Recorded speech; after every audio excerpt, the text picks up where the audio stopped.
excellent. Have you ever found yourself in a weird conversation? I was at a particular event and I found myself trapped in this just strange conversation. And I offered my time. I wanted to be generous and speak and be kind, but after this conversation just seemed to drudge on, I just realized that there was no means to an end in this conversation. Now, my physical and my verbal cues gave no indication to the person that I was talking to that I was in this inward struggle and I really wanted to keep it that way.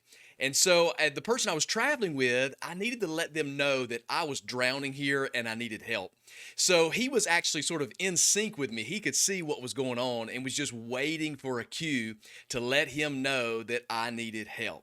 So, with very little movement, I just lifted my sunglasses and I gave that like wide eye that goes, I need help. And within moments, he stepped in with an, excuse me, I don't mean to interrupt, but we really need your help over here. Now, communication is powerful. I didn't say a word and I barely made a movement, yet I was still able to communicate a 911 distress call. We're all communicators, yet few of us would claim to be. Now, from the moment you're born, I just want to prove it to you. You're a communicator. But when you're unhappy or when you were hungry or when you were dirty, you just innately knew to cry as a way of communication. No one had to teach you that. You're born with the ability. Now, today in the business of better communication, part one, I want to show you that your struggle is not that you aren't a communicator, but maybe you just haven't sharpened those skills. So we're going to identify the results of bad communication and then three simple ways that you can begin to be a better communicator. So welcome to the Mind Your Business podcast, the podcast for whatever business is on your mind. Let's get started. Well, that's excellent.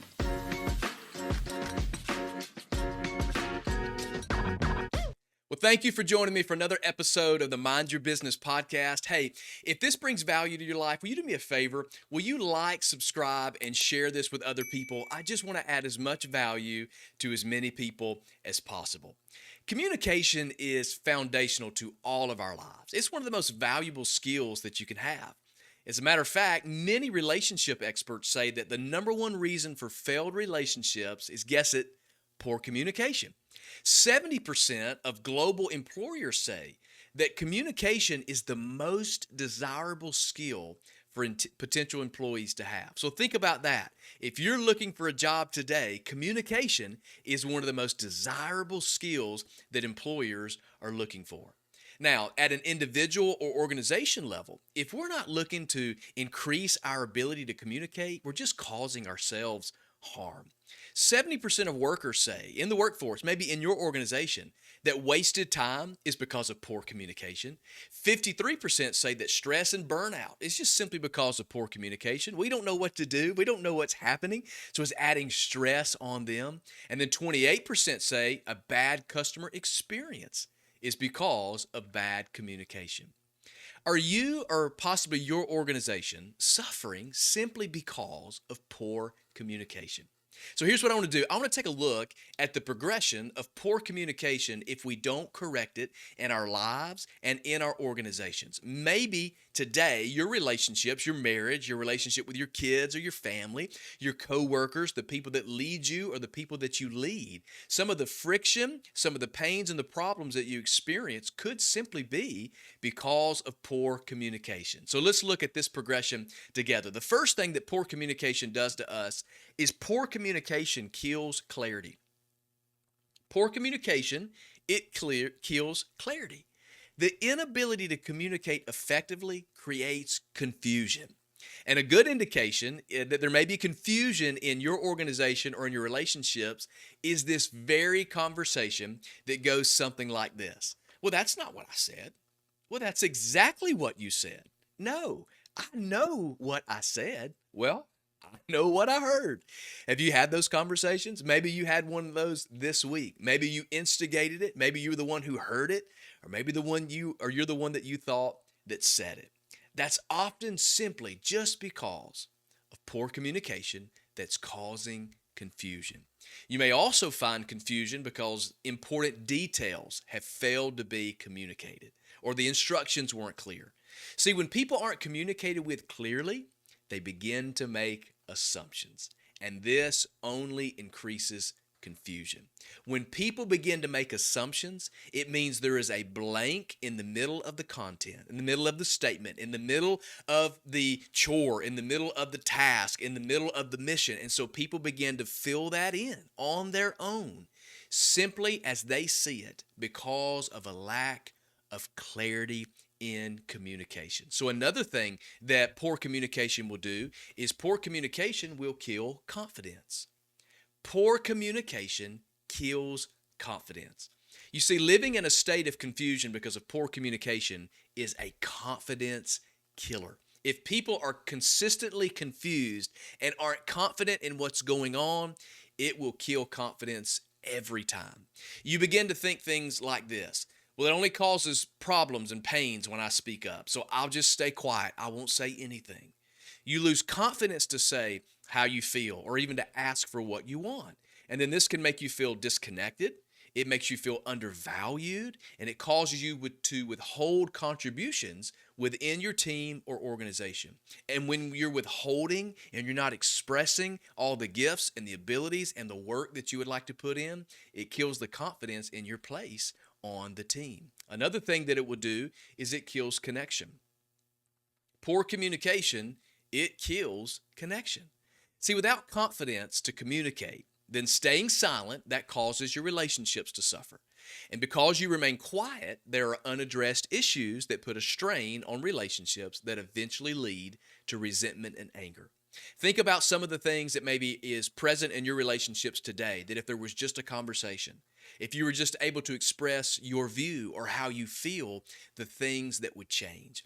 But because of this progression, now you won't fully engage or collaborate with other people. And this means that your creativity and your input is not being expressed, and then that kills your passion. You're not fully connecting with the people around you, so you definitely aren't expanding your social circles through like networking and meeting other people. You've given up on that. It's killed the connections in your relationship. And then when you put all three of these things together and it's not corrected, ultimately poor communication, it kills careers. Poor communication is a career killer.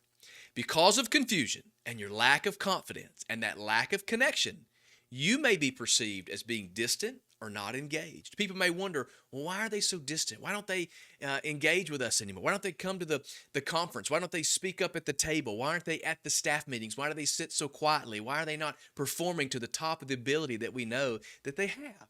See, your lack of confidence, it causes you not to speak up, not to offer ideas, not to offer feedback or even critique.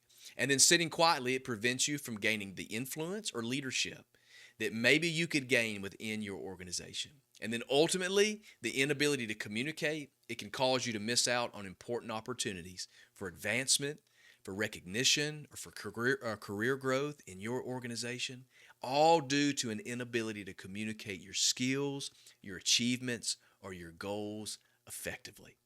Now, if you find yourself struggling in any of these areas, I don't want you to be discouraged because I know communication is tough. I know many of us, we've tried to communicate before and it just didn't land. It didn't go the way you thought that it was going to go. We had envisioned it in our mind, the outcome of this conversation, the outcome of the communication, and it just did not go the way you thought it was going to go.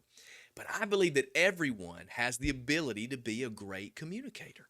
Understand that communication, it's not just giving a talk. It's not just leading a podcast or leading a presentation in front of other people. Communication is expressed in lots of different ways. Obviously, verbal communication, but there's nonverbal communication. Many of you would say you're happy, but your face doesn't show it. If you're really happy, let your face know about it and let the world see it through your face. It's nonverbal communication. There's visual communication and there's written communication. There's lots of ways that we can sharpen our skills in communication. So today, I want to offer 3 simple ways that you can begin to sharpen those skills and to grow as a communicator. This way, it extends to every form of communication in your life. This will impact your family life, your life with your friends, your life in the office, your life with everybody that you come in contact with. So let me give you the first one. You need to speak with clarity. Speak with clarity. I believe that the foundation for communication is clarity. I would much rather engage with someone who communicates clearly than someone who is charismatic or even creative. Charisma nor creativity matter if a clear message isn't being communicated. I know a lot of people would say, well, I'm not that creative. I don't know how to put something together in a creative way. I'm not that charismatic. I can't let people just be sucked into the way that I'm communicating. But let me tell you, you can have those two elements, but without it being clear, it does not matter. I find that one of the best ways to ensure clarity in your communication is to eliminate assumptions. Never assume that people know what you're talking about. You can't communicate through the lens of, well, they probably already know this or they've heard this information before. No, you need to communicate your content as if it's the first time anyone on the planet has ever heard it. This helps to ensure that no information is missed. It's also important to note that when you communicate, most people filter what they hear through their past experiences. They filter it through their personalities. They filter it through their personal bias and their personal opinions.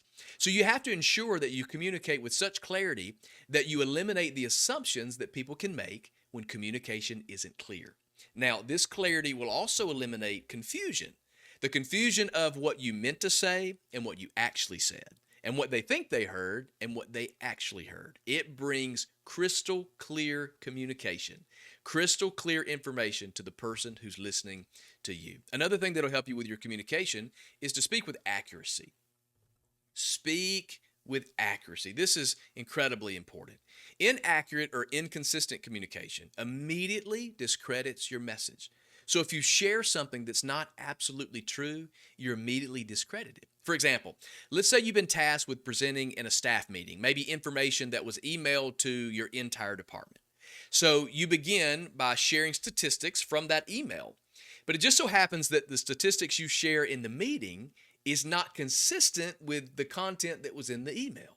So immediately you lose trust and you lose credibility with those who are listening to you, simply because maybe it was in the ballpark, maybe you just missed it by just a little bit, maybe you just crossed a few pieces of information. But to those who are listening and trusting the information that you're bringing to them, if it's not accurate, you have lost credibility and you have lost trust from your listener. So you have to make sure that you have a full understanding of what it is that you're communicating. You have to spend time to make sure that you're accurate in the information that you're sharing. And when you do this, this will keep you accurate. It'll increase your confidence and the credibility of the content that you share. Now, this doesn't mean you have to memorize everything. You don't have to have everything memorized, but you do need to be able to, what I call, adapt on the fly. That means if someone has a question, you need to be able to address that question. You need to be able to answer the questions that are asked. And then if there's a dialogue about the content or what it is that you're sharing, you need to be able to engage in a meaningful dialogue so that you can bring out accurate information of what it is that you're communicating. I think about it this way. I think about it in terms of a police report. If you've ever been involved in anything that needed a police report, you'll find that a police report is one of the most accurate documents, down to the most minute details.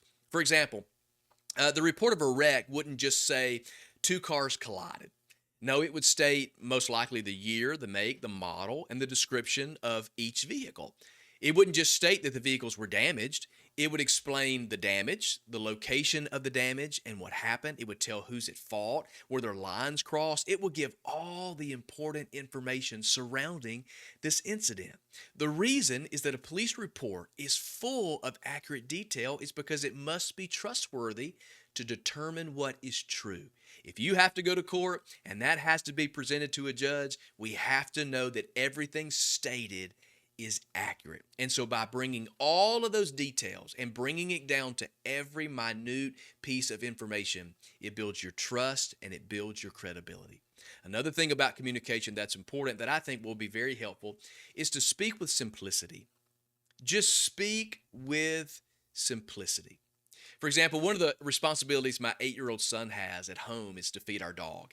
And my son will often begin this conversation with something like this: Chief, which is our dog's name. And he says, "Do you want to?" And typically he would say, "Do you want to eat?" or "Are you hungry?" But what he does is he says, "Are you?" And then he begins to spell words like FOOD. Do you want food? Are you hungry? HUNGRY. Do you want to EAT? Now, my dog does his best to try to understand what he's saying. He's watching closely. His ears are standing up. He's doing the whole, head tilt thing. But it doesn't connect with my dog until he hears a simple sentence, very simple. Are you hungry? Do you want to eat? Communicating this way, it may make my 8-year-old feel smart because he's displaying his superior knowledge to our dog.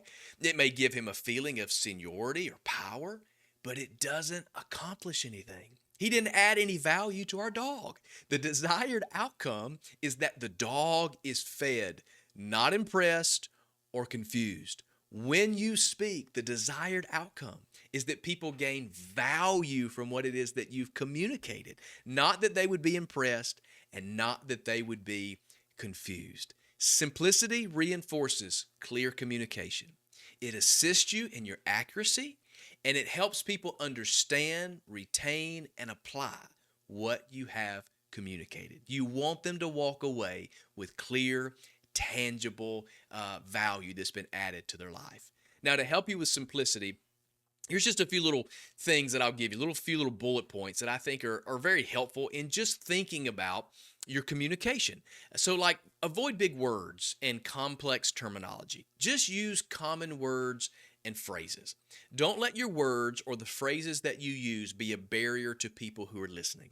You want to make it as easy to understand. You're not trying to impress. You're not trying to over communicate in a way that makes you feel superior or very smart. Just use common words and phrases that everyone in your audience can grasp.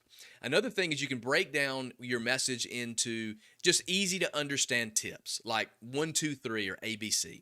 Think about it in the context of our podcast here.